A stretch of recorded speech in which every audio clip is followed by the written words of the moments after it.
Hello viewers, আপনারা দেখতে পাচ্ছেন ব্যাক্সিমকো ফার্মাসিউটিক্যালের একটি ওষুধ মনোকাস্ট।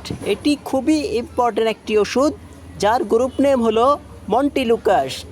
এই ওষুধটি ব্যবহার করা হয়।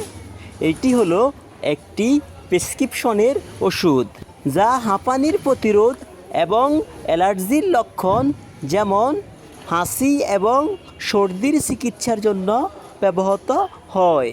এইটি শ্বাসনালীতে প্রদাহ কমায় এবং শ্বাস প্রশ্বাস সহজ করে। এই ওষুধটি সেবনের নিয়ম: এটি প্রতি রাতে একটি করে খেতে হবে। এইভাবে 1 থেকে 2 মাস এই ওষুধটি খেতে হবে। এই ওষুধের মূল্য মাত্র 17 টাকা, আর আমাদের কাছ থেকে নিলে পাবেন 10% ডিসকাউন্ট। তাই আর দেরি না করে আজই চলে আসুন তাকোয়া মেডিসিন শপ, ইবনে সিনা হাসপাতাল, নিচতলা, মাইজদি, নোয়াখালী সদর হসপিটালের দক্ষিণ পাশে।